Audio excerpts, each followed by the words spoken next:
Hello class, I'm Mike. I'm from the state of Pennsylvania, so of course I chose to do the PA State Board's disciplinary actions.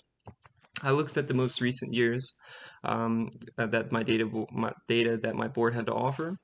The website that I used was dos.pa.gov. I looked at 2018, 2019, and 2020. I found the most common reason that was coming across was the inability to practice with reasonable skill and safety by reason of illness, drunkenness, excessive use of drugs, narcotics, chemicals, or any other type of material, or as a result of mental or physical condition. With 12 cases and 104 cases, that was the most common one.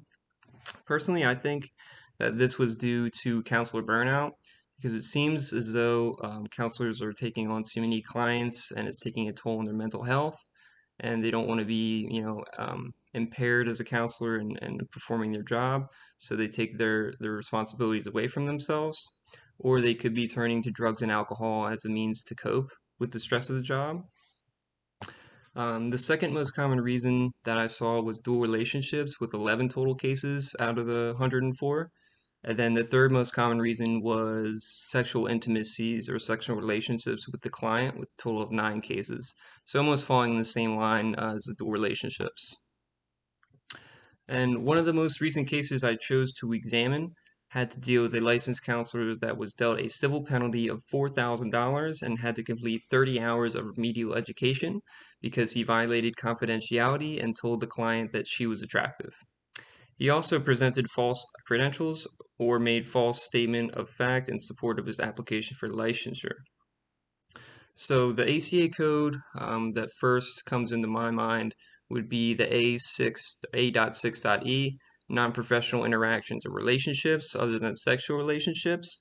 Because the client or because the counselor didn't enter a sexual relationship with the client, his comment to her attractiveness would fit with this violation.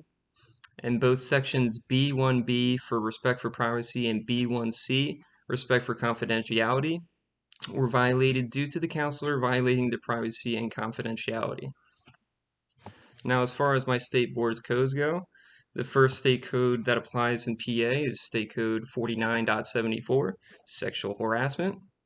Since she made a comment about her appearance, this is sexual harassment, of course. Under 49.72, responsibilities to clients or patients, D.1. This code states that there's a counselor's primary obligation is to protect the client's confidentiality and privacy, and here he obviously not do that, so violating that code as well. Now, what does the ACA say about impairment?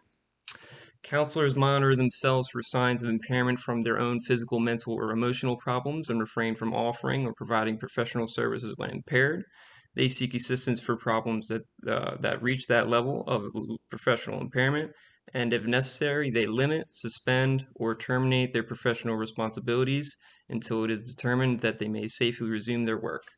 Counselors assist colleagues or supervisors in recognize their own professional impairment and provide consultation and assistance when warranted, with colleagues or supervisors showing signs of impairment, and intervene as appropriate to prevent imminent harm to clients.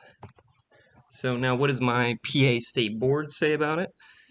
A licensee may not undertake or continue a professional relationship with a client or patient, supervisor, or student when the objectivity or competency of the licensee is or could reasonably be expected to be impaired due to mental, emotional, psychological, pharmacological, substance abuse conditions.